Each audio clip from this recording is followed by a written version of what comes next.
Мен әрдайым өзім қолданатын осы аламан өнімдерін сіздерге де ұсынар едім. Аламан өнімін қолданатын сарбаздарымыздың саны артып келеді. Ендігі жерде нағыз ерлерге арналған күш пен қуатты толыстыратын өнімдерімізді профи бокстағы жолын енді бастап келе жатқан Бауыржан Бекмұрзаев та қажетіне жарата бастады. 7 кездесуде жеңілмей келе жатқан талантты боксшы әлі әлемдік рейтингтерде атой салуға дайын. Ал тұрақты тұтынушыға айналған Саламат Еспулаев американдық ПФЛ лигасының жауынгері атанды.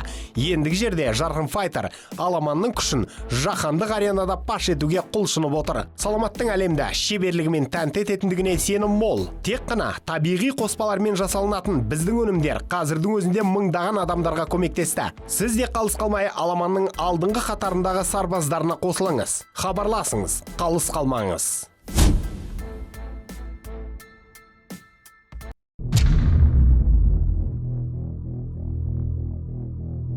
Ассалаумағалейкум. Қалдарыңыз қалай, қадірменділер? Бүгін Саламат Еспулаевтың жеңісі туралы айтатын боламын. Неге екені белгісіз, бұл жауынгердің жарқын жеңісін қазақстандық спорт порталдары тіптен назарға да ілмеді. Не үшін екенін білмейміз, бірақ солай.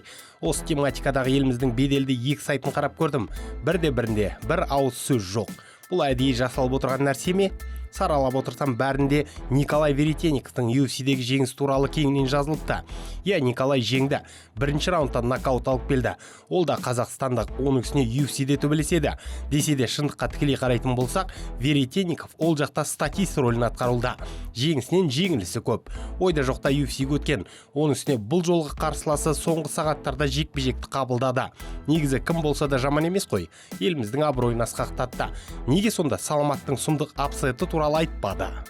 Неге олар Резниковтың ет болып ұтылған туралы жазады? Азат Мақсумның грэпплингтен тең түскенінде айтыпты.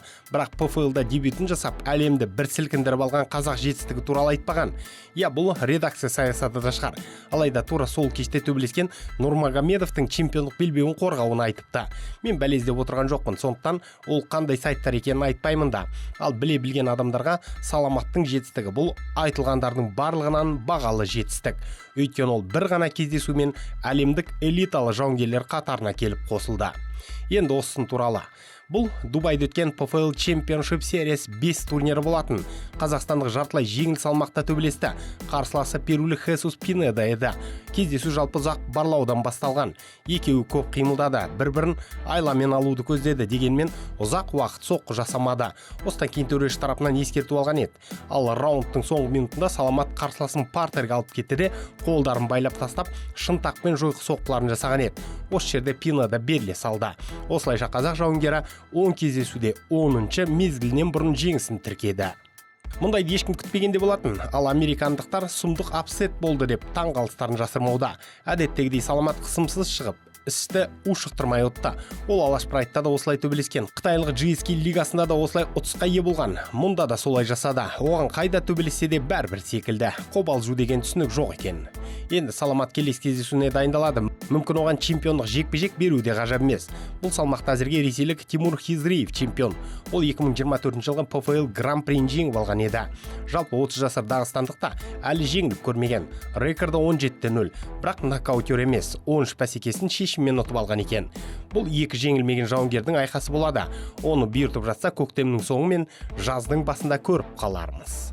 Саламатқа сәттілік. Енді бокстан ұлттық құрама туралы айтайын. Біздің былғары қолғап шеберлеріміз Испанияның Ланусия қаласында өткен боксам турнирін сәтті аяқтады. Алдын ала болжағандай отандастарымыз мұнда командалық есепте бірінші орынды жеңіп алды. Ерлер арасында Санжар Ташкенбай, Махмуд Сабырхан, Төрехан Сабырхан, Нұрбек Оралбай, Айбек Оралбайлар тұғыр биігінен табылды. Құрамамыздың бірінші номерлері өздерінің жоғары класын көрсетті мұнда.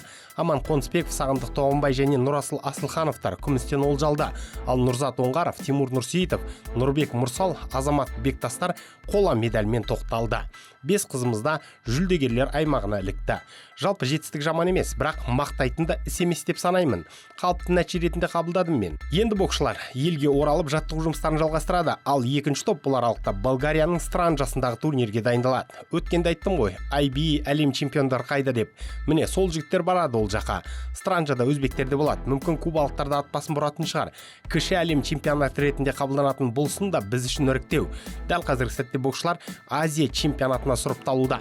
Наурыздың соңы мен сәуірдің басында өтетін біріншілікке осы екі турнирден суырылып шыққандар барады. Ал бір салмақта жеңіске жеткендер іште спарринг өткізетін болады. Міне осындай қатаң таңдау болады бұйырса. Ересектер құрамасында бәрі өз жоспарымен өтіп жатыр. Ал жастар құрамасында аздаған түсініспеушілік бар секілді. Инсайттық ақпараттарға сенсек, жастарға бас бапкер болып тағайындалған Бақыт Сәрсекбаев әлі толыққанды жұмысқа кіріспепті. Жеке жағдайының қамымен жүрген көрінеді. Ал жастарда наурызда Таиландта аса маңызды турнир бар. Оған дайындықты осы бастан-ақ бастау керек еді. Бірақ құрама дәл қазір жиналмаған секілді. Бір жағына шығару керек бұл жағын. Бас бапкерлік менің түсінігімде мәртебе жолын іздеу емес болу керек. Ел боксының дамуымен айналысу тіршілігі бұл. Жастар деген біздің ересектер құрамасының жақын резерві. Сондықтан аталмыш іс алаңдатпай қоймауда. Десе де оңынан шешілсін деп тілейік. Бейнематериал ұнады ма? Онда лайк басыңыз, пікір қалдырыңыз. Бұл бізде үшін маңызды. Арнаға жазылып қоңыраушаны басып қойсаңыздар, соңғы жаңалықтарды бірден біліп отырасыздар. Уақыт тауып тамашалағандарыңыз үшін рахмет. Қазақ батырларының жеңісті жорықтары молынан болсын.